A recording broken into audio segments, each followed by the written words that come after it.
우리 옆에 분하고 인사합시다. 잘 오셨습니다. 감사합니다. 동안 인사합시다. 당신을 위해 좋은 일이 시작되었습니다. 당신을 위해 좋은 일이 시작되었습니다. 아멘. 네. 부모는 자녀에게서, 자녀는 부모에게서 많은 것을 배웁니다. 부모의 표정 하나하나도 배우고, 부모의 말씨도 배우고, 성품도 닮아갑니다.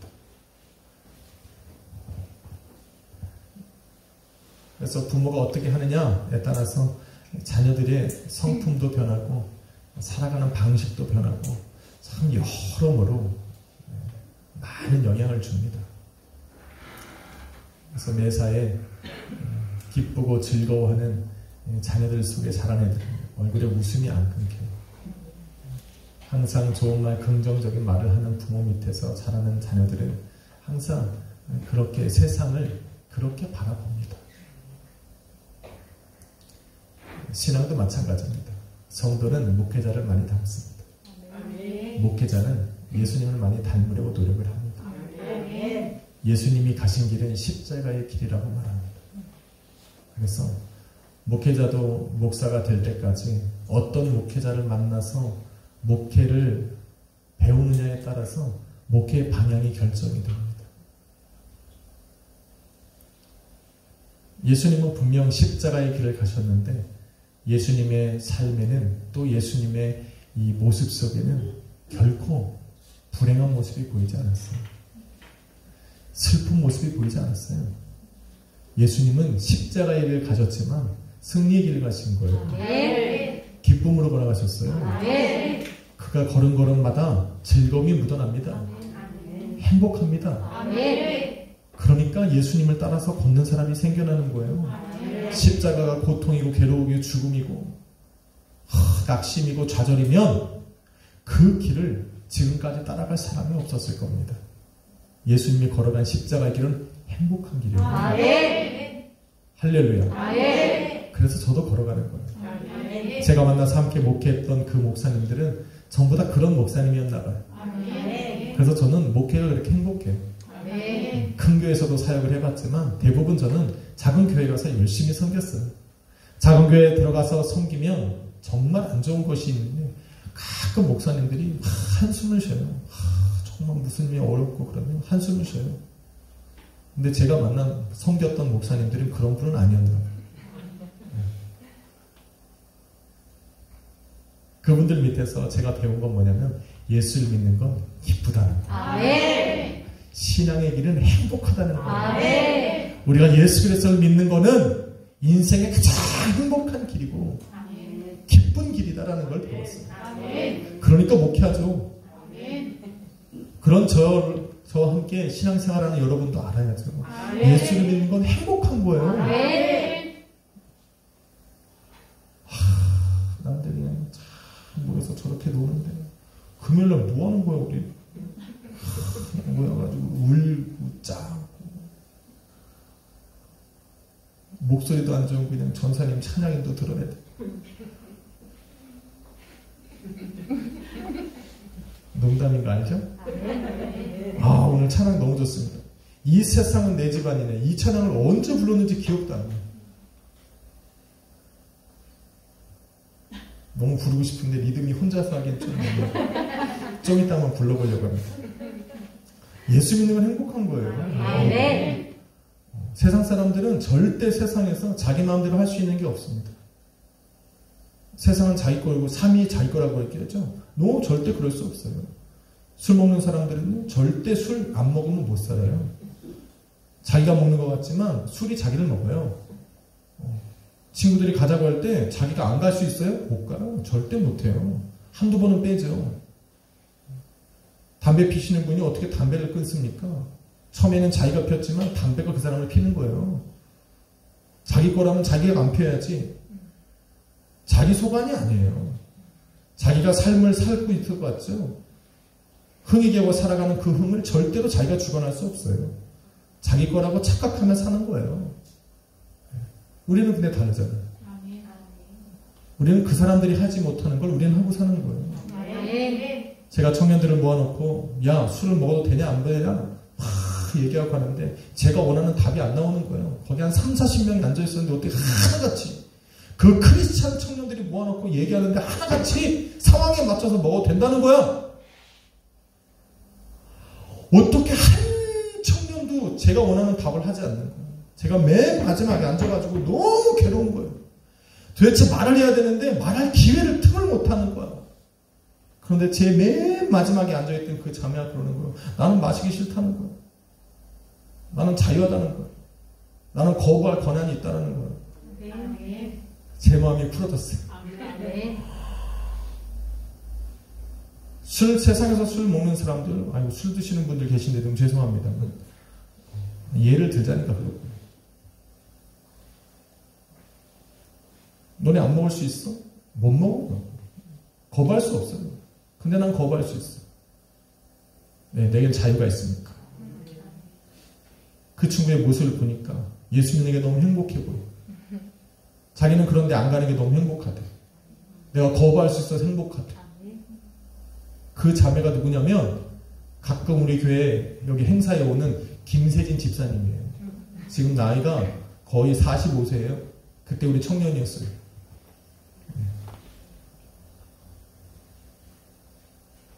신앙생활 얼마나 잘하는 점이에요. 세상 사람들이 하는 거 내가 못한다고 괴롭습니까? 슬픕니까? 아픕니까? No!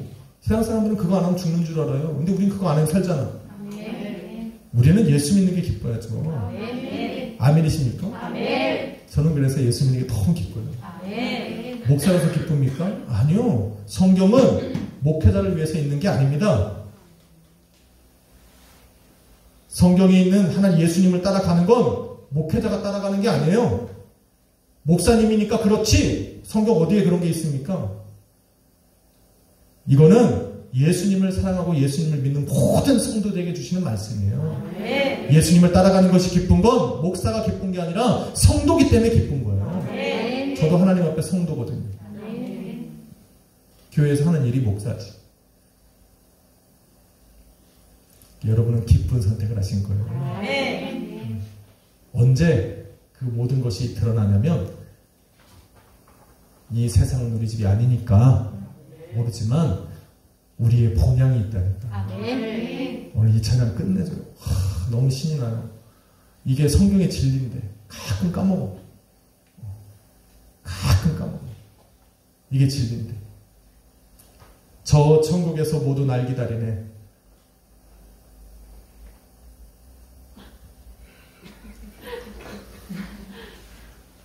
내가 먼저 기다릴지 여러분이 먼저 기다릴지 모르겠지만 여하튼 그건 내 집이니까 조심해서 다니십시오.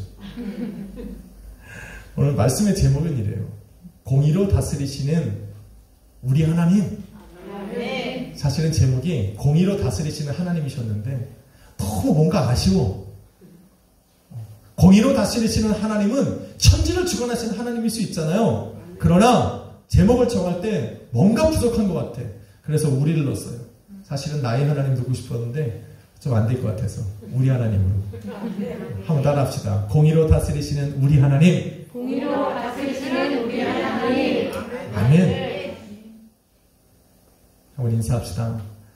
당신은 좋은 것을 선택하신 겁니다. 당신은 좋은 것을 선택하신 겁니다. 아멘. 아멘이요.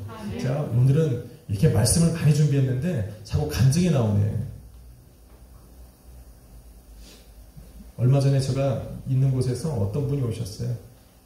그분이 교통사고가 났는데 얼굴 반이 다 무너졌어. 키도 180이 넘으시는 분인데 다 마르고 너무 호리호리하게 막 살도 빠지고 온몸을 막 화상을 입으시고 그래요. 그래서 마스크도 쓰고 다니고 안경도 꼭 선글라스를 써야 이게 다 함몰되셔가지고. 근데 그분이 어느 날 와가지고 저한테 그래요.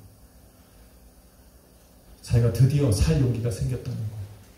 사실은 자살을 하고 싶었는데 그래서 거의 한 달 동안 자살할 준비를 하고 있었다고 그러더라고요. 그런데 한 분을 만났다는 거예요. 그분하고 대화를 하다가 그분이 얼마나 자기한테 친절하게 해주고 그런지 살 의욕이 생기더라는 거예요. 이게 진짜 실제예요. 이거 엊그저께 들은 거예요. 그분이 와서. 그러면서 자기가 그분 때문에 다시 한번 살아봐야 되겠다라고 생각을 해요. 그래서 그분이 지금 저 물류센터에서 일을 하기 시작했어요. 그러면서 어느 날은 그냥 휴지를 그 대형 재활용 쓰레기 봉투 있잖아요. 그걸 엄청 많이 사가시는 거예요. 왜 그랬더니 살 소망이 생기니까 집에 있는 거 버리려고. 과거에 있던 거 다 버리고 새롭게 시작하려고. 그래서 그 만나신 분이 누구예요 했더니 저 박기영 변호사님 만난 거예요. 아무것도 안 하는 줄 알았더니 아니 저분을 만나고 저분이 얼마나 그 사람한테 사랑을 줬는지. 자기 부모도 다 떠났대요. 자기가 그러고 못 사니까 친구도 다 떠나더래요. 돈 많을 때는 항상 옆에 있었는데 다 떠나고. 근데 자기한테 잘해주는 사람 한 분을 만났는데 저분이더래요. 저분 때문에 살 소망이 생겼다고 간증을 나한테 하는 거예요. 할렐루야. 뭔 얘기가 될까? 뭔 얘기가 나왔죠? 오늘 간증이 자꾸 나오는 것 같아요. 누구를 만나느냐? 정말 중요한 것 같아요. 한 사람의 인생을 바꾸는 거? 결코 쉽지 않은데.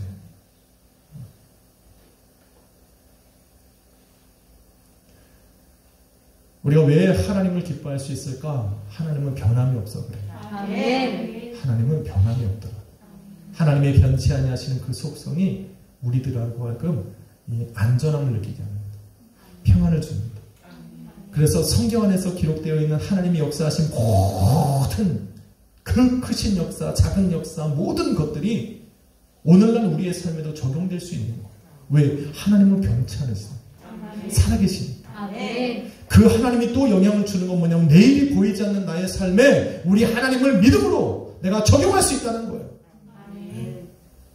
위급하고 어렵고 힘들고 낙심되는 순간마다 다윗을 일으켰던 그 하나님을 오늘 나의 삶에도 적용할 수 있지만 더 중요한 것은 내가 보이지 않는 내일에도 내 삶에도 그 하나님을 적용할 수 있더라는 거예요. 왜? 하나님 변함이 없어. 하나님은 그런 상황을 보시면 그 믿음을 보시면 여지없이 역사하시는 분이 우리 하나님이시니까 그 하나님을 나는 믿으니까 그 하나님을 내 아버지라 부르니까 저는 너무 기쁘고 안전한 거예요. 변치 아니하시는 하나님, 인생들을 주관하시는 하나님, 세상을 다스리시는 그 하나님의 변치 아니하는 속성 중에 하나가 바로 공의예요. 공의. 공의가 뭡니까? 하나님께서 정해놓으신 완전하고 의로운 법을 기준으로 삼아서 잘못된 것이나 잘된 것이나 가감없이 판단하고 심판하시는 거예요. 하나님이 정하신 그 기준대로 잘못된 것과 잘된 것을 하나님께서는 편견 없이 공평하게 정의롭게 심판하시고 다스리시는 것을 하나님의 공의라고 말해요. 특히 마지막 심판 때 앞에서는 하나님께서 기준을 정하셨어요. 심판의 기준은 바로 우리 구주 예수 그리스도. 그래서 예수 그리스도를 기준으로 해서 믿는 자는 의롭고 그렇지 않으면 죄인인 거예요. 나 거룩하게 살았네. 나 법 없이도 살았네. 100번 얘기해봐야 소용없습니다. 그 사람 안에 예수 그리스도를 믿는 믿음이 있느냐 없느냐로 간단하게 판결이 되는 거예요. 할렐루야. 주님을 믿으시면 하면 합시다. 이게 하나님의 공이에요. 그래서 우리가 예수 하나님의 공의 이렇게 한 게 있어요. 그렇잖아요. 뭐지? 의미? 여하튼 예수가 하나님의 공이라고 말하는 이유가 바로 거기에 있습니다. 성경에서 공이라는 말로 사용되는 단어가 하나 있는데 미슈파트라는 단어예요. 되게 재밌는 거예요. 인간 상호 관계를 정하는 하나님의 공정한 심판이라는 뜻이에요. 하나님의 공의가 하나님이 정하신 그 법이 하나님과 우리 인간과의 관계 속에서만 이루어지는 것이 아니라 인간 상호 관계 속에서도 하나님이 공정하게 심판하시는 것을 바로 미슈파트라고 하는 공의라는 단어를 씁니다. 다시 말해 성도라서 관대하고 불신앙자라고 해서 하나님이 편견을 갖고 대하시는 분이 아니라는 거예요. 하나님은 오로지 하나님께 정해놓은 그 기준에 따라 살아가는 사람들을 위해서 일하실 거예요. 다만 잠언서 21장 15절에 이르는 바와 같이 의인이 공의를 행하는 것을 기뻐하고 즐거워할 뿐이에요. 악인은 그렇지 않아요. 그래서 하나님의 그 공의가 항상 성도들을 편에 서서 일하는 것처럼 보여도 그게 아니에요. 하나님은 공정하신 분이에요. 정의로우신 분이에요. 그런데 의인은 하나님의 그 공의를 행하는 것을 즐거워해요. 그래서 하나님의 공의가 항상 성도들 편에 서서 일하는 것처럼 보이지만 그렇지 않아요. 그러니까 우리 성도들도 잘 살아야 돼요. 불의를 행하면 안 돼요. 공평하게 살아야 돼요. 정의롭게 살아야 돼요. 본문은 이런 하나님의 공의로 인해서 쓰여진 시편입니다. 35절이나 되는 그 짧지 않은 구절 속에서 구구절절 하나님의 공의를 찬양하고 있습니다. 1절로 6절은 하나님의 공의에 대해 말하고 7절로 27절까지는 하나님의 그 공의의 역사를 말하고 28절로 35절은 공의로우신 하나님이 장래에도 승리할 것이라고 하는 그 예언적 승리의 찬양을 담고 있습니다.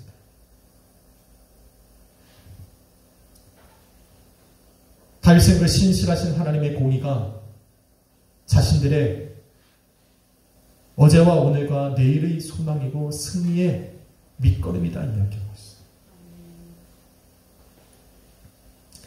다윗이 언제 본문을 기록했는지는 모릅니다.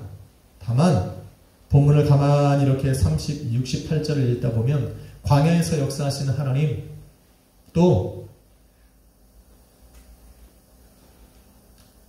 그 안에서의 역사하신 그 승리를 기록하고 있는 것을 바라볼 때에 다윗이 왕이 된 후에 암몬 족속과 싸워서 승리한 후에 이것이 기록되었다라고 하는 것이 지배적입니다. 암몬 족속, 원래는 다윗과 굉장히 우호적인 관계였어요. 그래서 암몬 왕이 죽었을 때 다윗이 사신을 보냅니다. 그런데 그 뒤를 이어서 왕이 된 이 암몬 왕, 그의 아들 이 이름이 뭘까? 한운이라고 하는데 어려워요. 한운이라고 하는 이 왕이 아들이 왕이 되었는데 그 밑에서 이 한운을 보필하는 이 관리들이 아주 나쁜 관리들.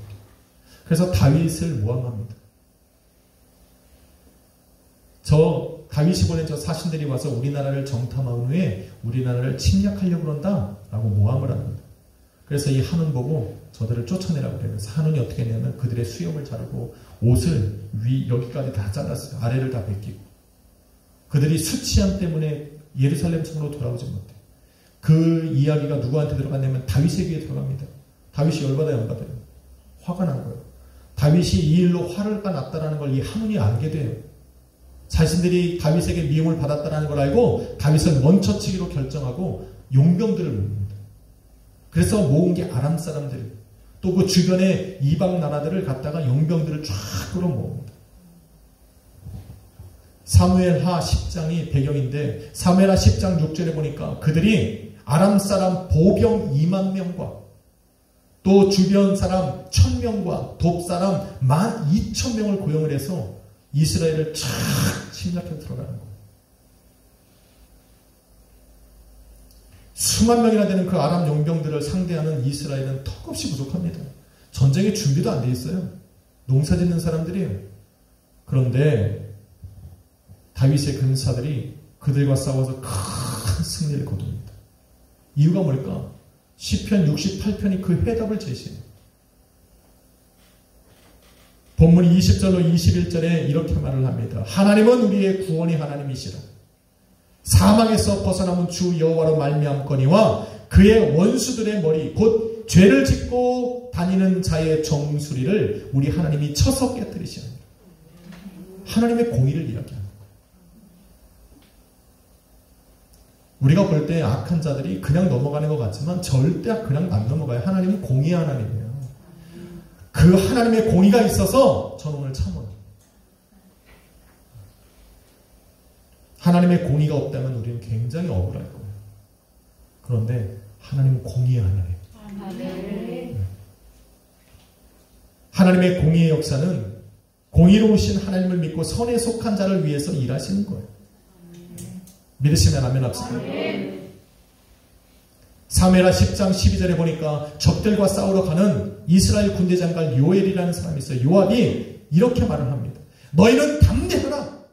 너희는 백성들을 위해 담대하고 여호와께서 거하시는 저 처소를 성읍들을 위하여 우리는 담대히 하자.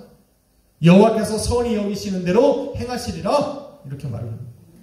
하나님의 공의를 철저하게 믿는 거예요. 요압은 하나님께서 당신의 백성 이스라엘을 위해 싸우실 것을 믿었고 당신이 거하시는 그 거룩한 성읍을 지키실 것이라는 확신과 믿음이 있었어요. 그래서 요압은 하나님의 그 선하신 공의의 의지에서 담대히 전쟁을 합니다. 놀라운 것은 하나님이 그와 동행했다는 거예요. 아멘. 요압과 동행을 해서 전쟁에 나갔습니다. 결과가 어떻게 했어요? 압승! 그냥 이겼어요. 암몬 자손, 아람 사람 이렇게 두 군데로 갈라져서 쫙 밀고 들어오는데 이스라엘 군대가 그 적은 이 군대가 한쪽은 이쪽, 한쪽은 이쪽을 맞는데 먼저 이 아람 사람들 쪽으로 쭉 갔는데 이스라엘 군대가 가자마자 이 사람들이 이스라엘 군대를 보고 쫙 도망가 버려요. 근데 반대편에서 이 암몬 족속이 자기가 용병으로 쓴 그 사람들이 도망가는 걸 보고 자기네가 이제 안 되겠거든. 자기네도 싸우지도 않고 도망가 버렸어요. 전쟁도 하기 전에 이미 전쟁이 끝나버린 겁니다. 왜? 하나님이 앞서갔어요. 믿으시면 하나님 앞서갔어요.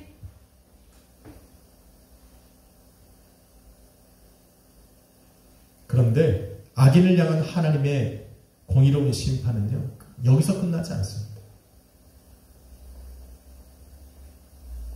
악인들의 완전한 패배가 이루어지기 전까지 하나님의 이 공의의 역사는 멈추지 않아요. 그들이 두 손 들고 항복하고 다시는 일어나지 못할 때까지 우리 하나님의 공의의 심판은 계속됩니다. 두려운 거예요. 그러니까 하나님 반대편에 서는 안 돼요. 하나님께서 진노의 팔을 한번 드시면 끝장을 보시는 분이에요. 하나님께 대충이라는 말은 없어요. 차라리 안 하시면 안 하셨지. 하나님이 한번 그 진노의 팔을 드시면 대충이라는 건 없어요. 끝장내는 거예요. 어떻게 끝장을 냅니까? 암몬은 끝난 거예요, 이제. 왜? 하나님의 신기를 건드렸어. 아니, 그렇게 도망갔잖아요. 그죠? 싸우지도 않고 도망갔잖아요. 그러니 암몬 족속이 얼마나 열이 받아요. 엄청난 패배를 경험하고 돌아가서는 이제는 그 사람들과 더불어서 다른 더 많은 용병들을 부르는데 이제는 일반 칼 들고 싸우는 사람이 아니라 마병을 부릅니다. 병거를 갖고 옵니다. 그래서 성경에 보니까 그가 엄청난 군대를 모아가지고 다시 이스라엘을 침략해 왔는데 전쟁의 결과가 어떻게 됐습니까? 다윗 승! 어떻게 싸웠는지 기록도 안 해놔요. 다만 사무엘하 10장 18절에 보니 그날에 다윗이 물리친 군사들은 아람 병거 700대와 마병 4만 명과 군대 장관 소박을 죽였더라. 숫자가 어마어마한 숫자예요. 당시 병거를 이끌고 온 그 마병 4만 명을 갖다 죽였다니까. 뭐 놀라지도 않지 뭐. 우리는 믿음이 강해서 그래. 그냥 하나님이 나갔으니까 이겼겠지 그러는 거예요. 그냥 우리는 10만이면 어때? 그냥 하나님이 나가셨다는데 이겼겠지. 그냥 우리는 보지도 않아요. 그냥 놀라지도 않아. 이래야 되는데. 갑자기 내일 뉴스에 우크라이나가 러시아를 점령했다는 거와 똑같은 거예요. 우리는 안 놀래. 왜? 하나님이 갔다 그러는 거예요. 믿음이 좋은 거지. 이렇게 믿으면서 왜 본인의 삶에는 그 하나님을 적용을 안 하냐고. 성경에서 보면 전쟁 났다 그러면 우리는 놀라지도 않아요. 다윗이 이겼네. 그러면 승리도 놀라지도 않아요. 왜? 하나님 싸우셨겠지. 그럼 그런 거예요. 다윗이 골리앗을 쓰러치는 그 이후부터 우리는 전쟁에 놀라지 않아요.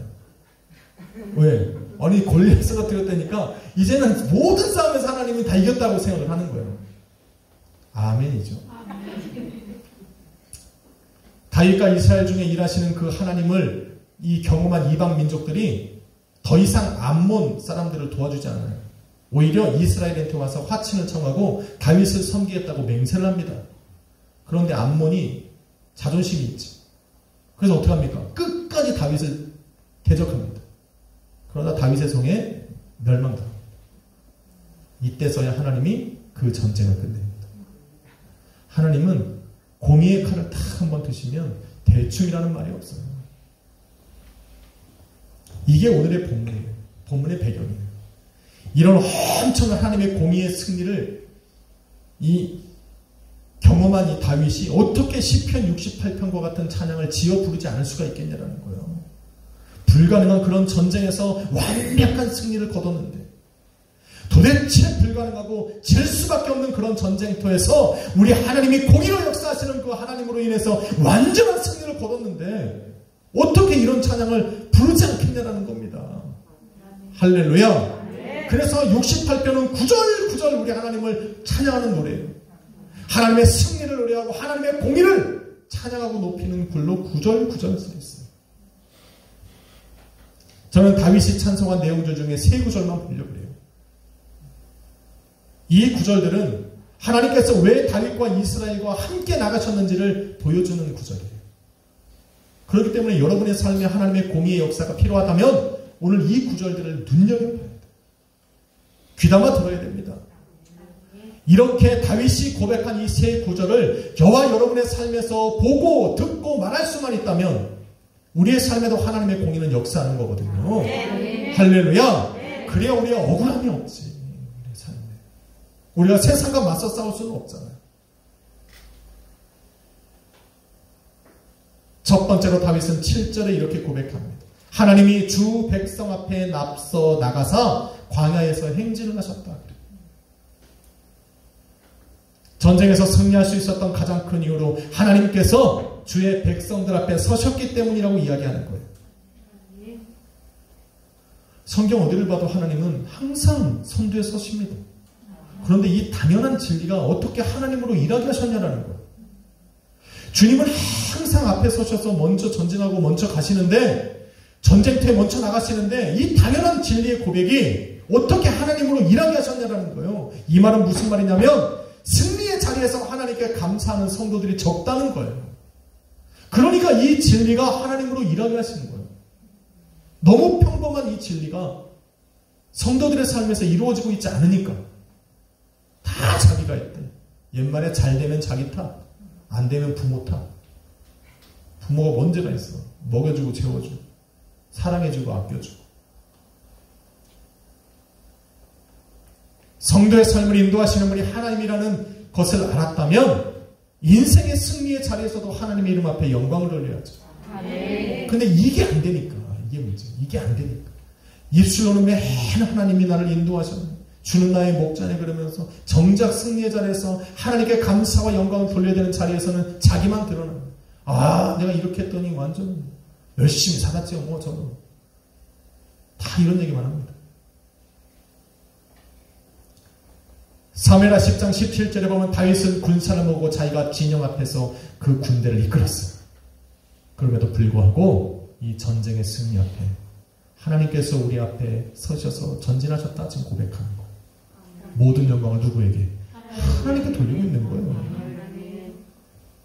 자신들의 승리가 전적인 하나님의 은혜고 하나님의 그 공의의 승리라 지금 이야기하는 거예요. 그러니까 다윗이 계속 승리할 수밖에 없는 겁니다. 다윗이 승리할 때마다 하나님의 이름이 이방 민족들 가운데 높아지니까 하나님은 계속 도와줘요. 성도는요, 은혜 위에 은혜를 쌓고 감사 위에 감사를 더하면서 승리하는 삶을 살아야 되는 겁니다. 어떻게 하면 되느냐? 하는 것마다 하나님 높이면 돼요. 내가 승리가 할 때마다 그 안에 하나님께 영광을 돌려야 돼요. 그러면 하나님은 자연적으로 일하실 수밖에 없어요. 오늘부터 한번 해보십시오. 범사에 하나님의 이름을 한번 높여보세요. 아유, 또 지겹게 하나님 때문이라고 얘기하지 라고 말을 들 때까지 자녀가 성공하면 하나님이 함께 하셨지, 건강해지면 그래도 하나님이 건강 주어가지고 입에 그냥 하나님이 그리고 달고 살아가요. 아멘. 할렐루야. 아멘. 전사님 한 영혼 살렸으니까 전대와 영혼까지 구원시켜야지. 아멘.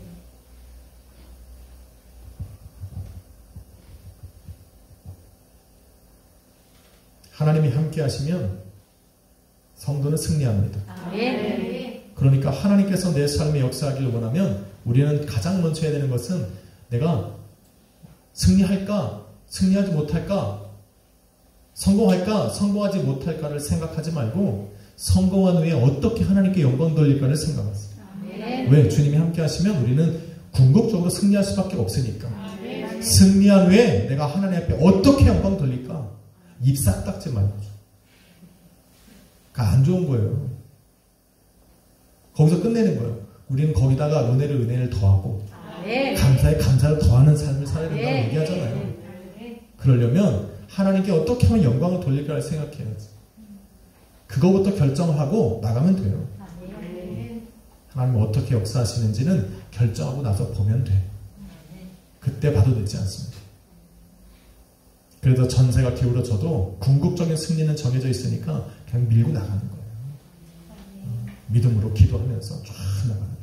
할렐루야. 둘째로 다윗은 17절에 이렇게 말합니다. 하나님의 병거는 천천히요 만만이라 주께서 그 중에 계심이 신의 산 성소에 계신 것 같도다. 하나님의 병거는 천천히요 만만이라. 그들이 마지막으로 공격해올 때 두 번째로 더 많은 군사들을 모았다고 얘기했죠. 4만 명의 병사들, 병거와 700의 그 마병들을 끌고 쫙 전진해 올 때 얼마나 두려웠겠어요. 말 한 필도 없는데, 병거 하나도 없는데. 근데 다윗이 딱 보니까 하나님의 군대는 병거가 천천히고 만만해요. 이게 왜 중요한지 알아야 됩니다. 여러분, 전쟁에 나가는 사람들에게 군사력은 엄청나게 중요한 거예요.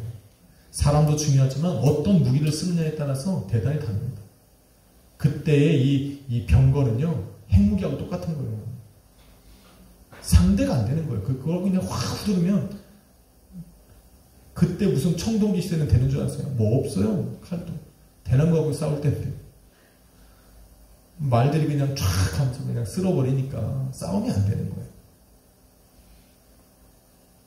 예수님도 이렇게 말씀하셨어요. 누가복음 14장에 어떤 임금이 다른 임금과 싸움을 할 때 내가 가진 1만으로 저들에게 있는 2만을 이길 수 있으면 싸우고 그렇지 않으면 저들이 멀리 있을 때 가서 화친을 청하라. 그렇게 말해요. 그래서 군사력에서 지금 막 밀리고 있는 이 다윗이 어떻게 써야 돼요?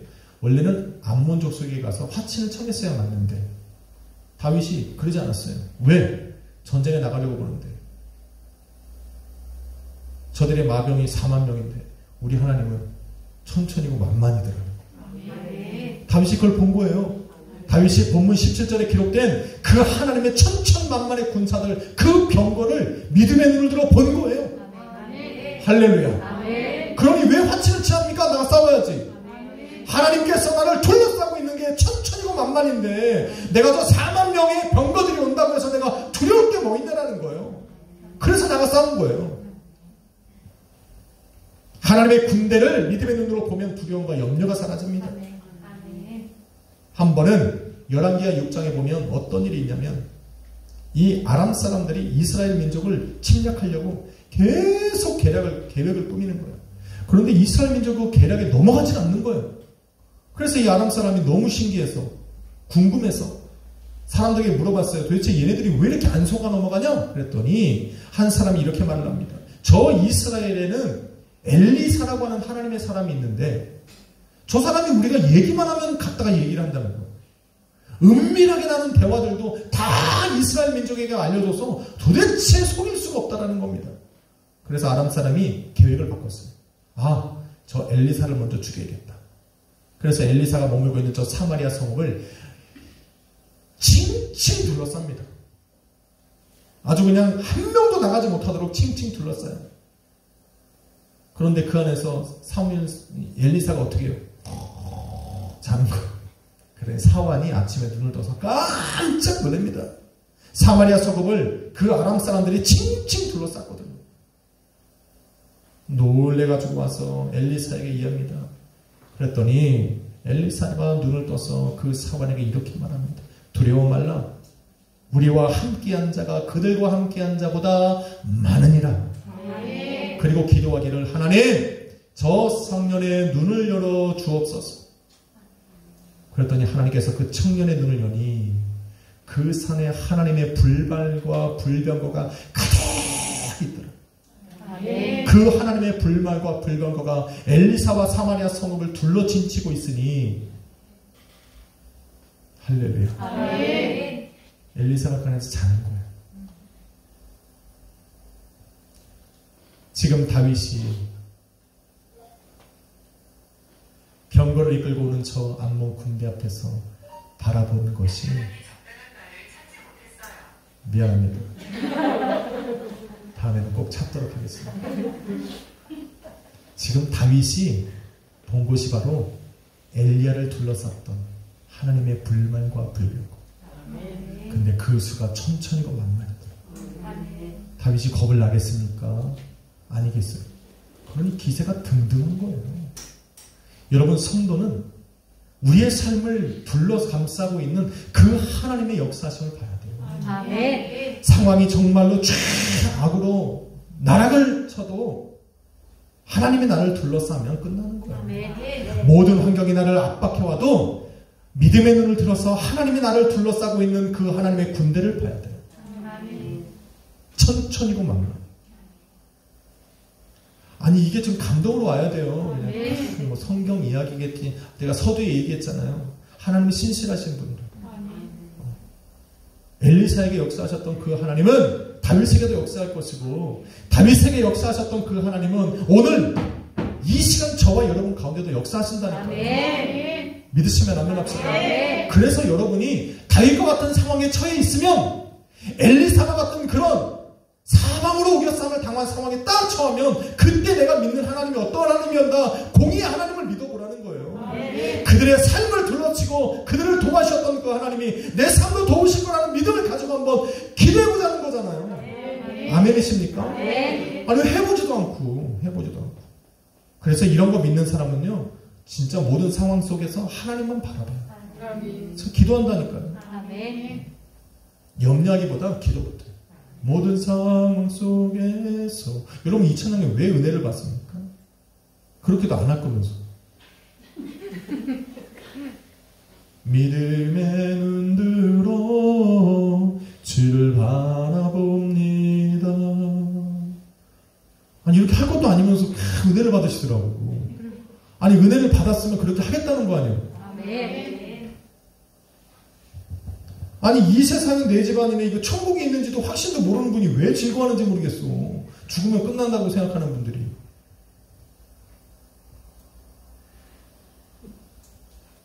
저 천국 없으면 난 어떻게 하나. 저 천국 문을 열고 나를 부르네. 나는 이 세상에 정들 수 없도다.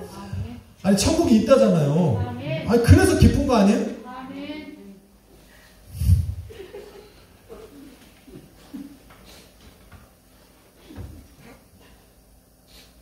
집안이 음치야. 제가 이 찬송가를 555장까지 몇 번을 불렀는지 아십니까? 그래서 이거는 사실은 음을 보고 부르는 게 아니라 애운거에 가깝습니다. 그래서 세 곡을 보면 조금 음이 흔들리기는 해.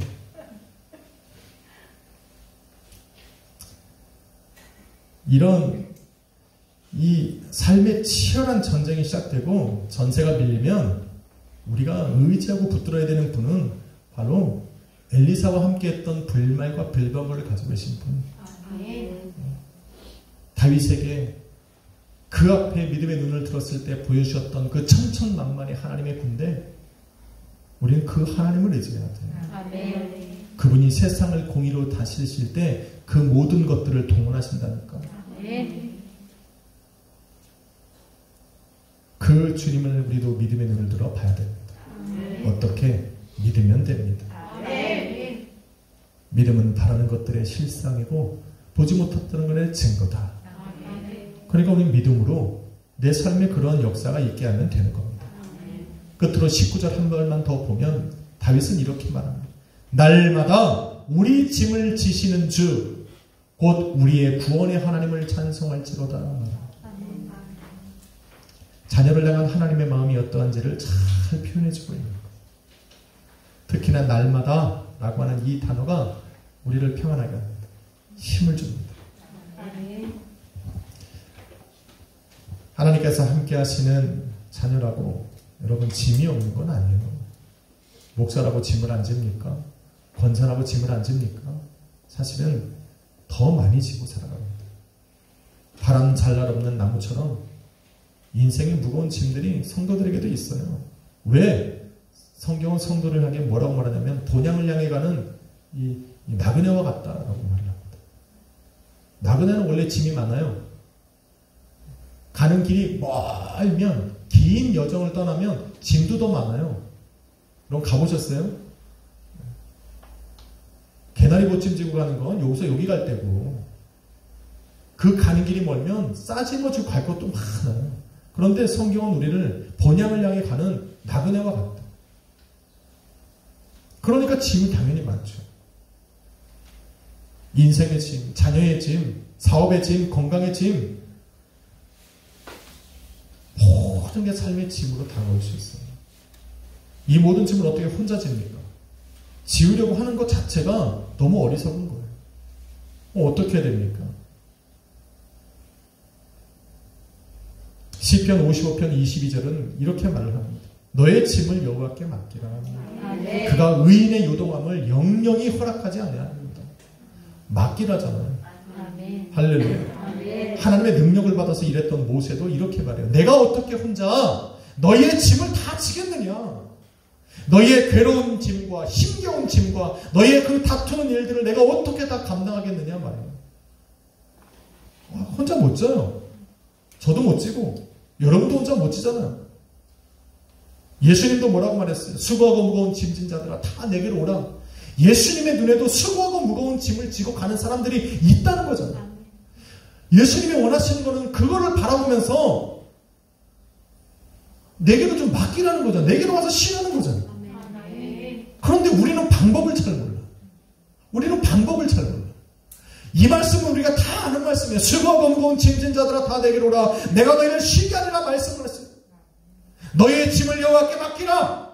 말씀도 알아요. 방법을 몰라. 어떻게 하면 돼요? 사도 바울이 정확하게 가르쳐줘요. 아무것도 염려하지 말고 오직 모든 일에 기도와 간구로 너희 구할 것을 감사함으로 하나님께 아뢰라. 이게 방법이에요. 다른 거 없어요. 아무것도 염려하지 말고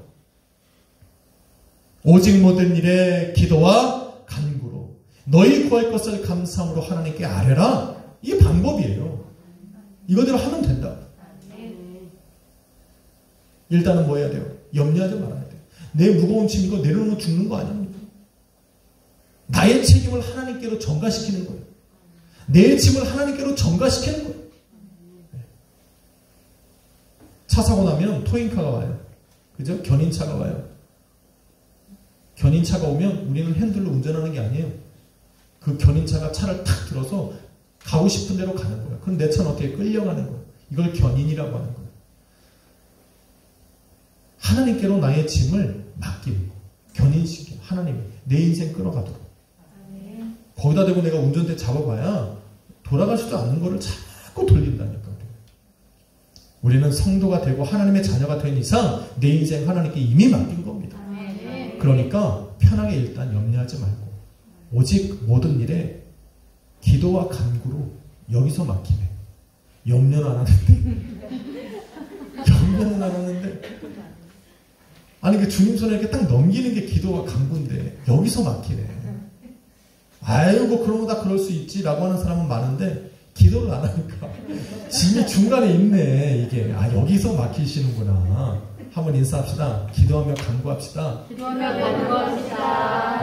여기서 막히네.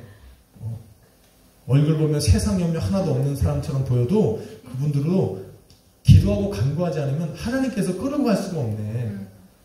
염려하지 않았으면 기도하고 간구하셨죠. 기도하고 간구가 하나님 손에 이렇게 맡기는 거예요. 너희 구할 것을 감사함으로 하나님께 하라. 그 감사, 거기서 말하는 감사는 저거예요. 아직 미래형이에요. 내 삶이 이루어진 건 없지만 하나님께서 하실 수 있는, 하실 것이라는 확신과 믿음인 거예요. 왜? 하나님은 신실하신 분이니까. 제가 서두에 얘기했잖아요. 하나님은 변치 아니하시는 하나님. 엘리사를 구원하셨으면 다윗도 구원하시고, 다윗도 구원하셨으면 오늘 이 시간 저와 여러분을 위해서도 하나님은 언제든지 전쟁에 참여하실 그 모든 준비를 끝내고 계신 그 하나님을 믿을 때 감사가 나오는 거예요. 내가 내려놓은 그 짐 하나님 들고 가실 거예요. 이게 감사가 나오는 거예요. 너희 구할 것을 하나님께 감사함으로 아뢰라. 그리고 나면 어떻게 해야 돼요? 모든 지각에 뛰어난 하나님의 평강이 그리스도 예수의 너희 마음과 생활 지키시리라. 그 이후에는 하나님에 맡기는 거예요. 그 다음부터는 뭐 해야 돼요? 좀 기다려. 하나님이 내가 맡긴 짐을 어떻게 오른쪽으로 짊어지실지, 머리에 쌓으실지, 왼쪽으로 짊어지실지, 그건 하나님 마음이지. 아니면 질질 끌고 가시든지, 그건 하나님 마음. 차에 싣고 확 가시든지, 그건 하나님 소관이니까 하나님이 어떻게 역사하실지는 지켜보자는 거예요. 뭘로? 기도하면서 믿음으로. 사랑하는 성도 여러분, 의인은 공의를 행하기를 즐거워해야 돼요. 왜? 하나님은 공의로 일하실 거니까. 성도가 공의를 기뻐해야 하나님의 공의로우신 그 일들이 내 삶의 기쁨으로 보여요. 하나님의 공의로 일하시는 거에 반대에 서지 마세요. 하나님은 대충 하시는 분이 아니니까. 하나님 반대편에 서면 반드시 그의 인생은 힘들고 어렵게 되어 있어요. 하나님의 공의는 하나님의 공의를 기뻐하고 즐거이 행하는 그 성도들의 삶을 보호하고 인도하고 또 함께 가십니다. 그러니 그 하나님의 공의로우심을 믿고 한번 우리도 하나님의 선을 따라서 한번 나아가 보는 거예요.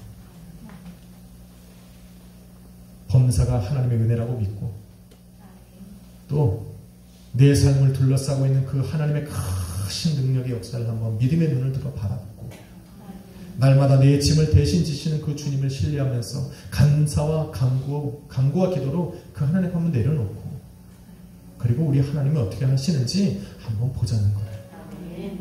할렐루야. 성경 어디를 봐도 하나님이 외면하신 분이 없잖아요. 당신을 사랑하시는 자녀를 위해 우리 하나님은 끝까지 일하시잖아요. 그러니까 그 하나님을 한번 믿어보고 오늘 여러분의 삶에 주어진 그 인생의 여러 가지 짐들을 오늘 한번 내려놔 봅시다. 염려를 일단 내려놓고 오늘 간구하고 기도로 나가고 그러면서 하나님 그 이루실 그 하나님 앞에 감사를 한번 드려보는 거예요. 이 밤에 역사하시라 믿습니다. 그래서 오늘 찬양 하나 골라봤습니다. 아무것도 두려움 말라. 바로 공의의 하나님이 우리를 지키시기 때문일 겁니다. 오늘 그 하나님을 믿는 믿음으로 기도하면서 찬양드리고 나갑시다. 기도하겠습니다. 거룩하신 아버지 감사합니다. 오늘도 엘리야는 눈을 들어 주님의 역사를 보았습니다. 다윗도 눈을 들어보니 천천만만의 하나님의 군사를 봅니다. 주여 성도들의 눈을 열어 주옵소서. 성도들의 눈을 열어 주옵소서. 성도들의 눈을 열어 주옵소서. 그들의 인생을 아버지 둘러 감싸고 있는 하나님의 그 귀하신 권능의 손을 바라보게 하여 주옵소서. 우리와 함께한 자가 그들과 함께한 자보다 많으니라. 하나님의 그 크신 능력이 오늘 우리 성도들 한 사람 한 사람의 인생을 보호하시고 인도하시고 이끌어 주시리라 믿습니다. 오늘 아무것도 두려움 없이 주님 앞으로 나아갑니다. 함께하여 주시고 기도와 간구에 응답하여 주옵소서. 예수님의 이름으로 기도했습니다. 아무것도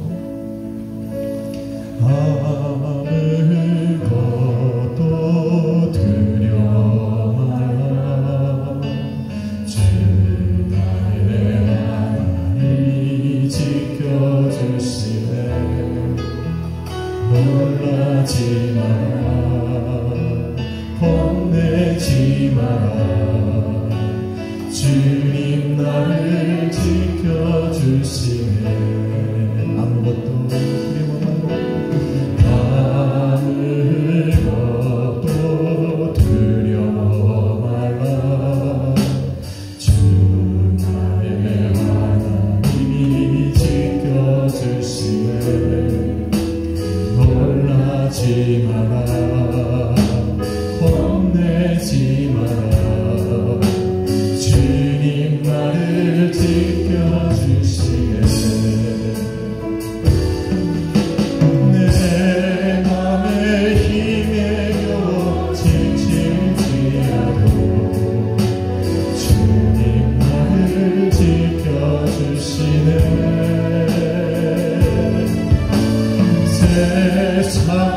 험한 몰아칠 때도 주님 나를 지켜주시네.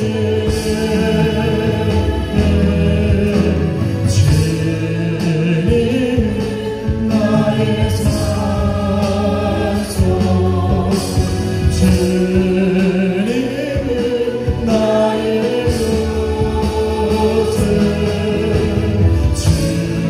주님 나의 소망, 나의 힘이 되시네. 우리 한 번 더 합시다. 아무것도 두려움 말라. 아무것도 두려워 말라. 주 나의 하나님이 지켜주시네. 놀라지 마라. 겁내지 마라. 주님 나를 지켜주시. 아무것도 두려워 말라. 아무것도 두려워 말라. 주 나의 하나님이 지켜주시네. 놀라지 마라. 겁내지 마라. 주님 나를 지켜주시네. 내 맘에 힘에 겨워 지치지 않고 주님 나를 지켜주시네. 세상의 험한 것과 몰아칠 때도 주님 나를 지켜주시네.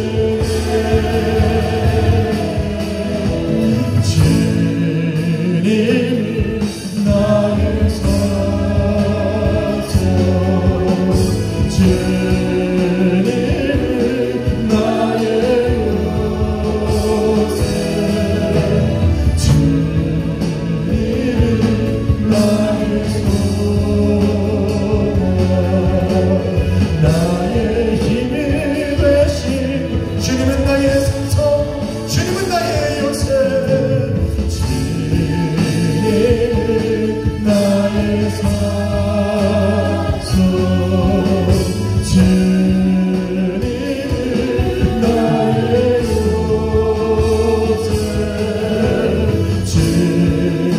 주님 나의 소망, 나의 힘이 되시며. 여러분 이 시간에 한번 기도합시다. 공의 하나님, 나를 도와주십시오. 오늘 내가 믿음의 눈을 들어 주님의 눈을 바라봅니다. 주님 나를 위해 일하신 그 하나님의 그 능력을 이 시간 믿음의 눈을 들어 바라봅니다. 주여 엘리사와 함께 하시고 다윗과 함께 하시고 오늘 이 시간 나와 함께 하여 주옵소서. 오늘 나를 살리시고 가정을 살리시고 나의 범사를 책임져 주시고 아버지 우리 약수의 교회와 동행하여 주옵소서. 우리 주여 세 번 부르시고 합심으로 기도하며 나갑시다. 주여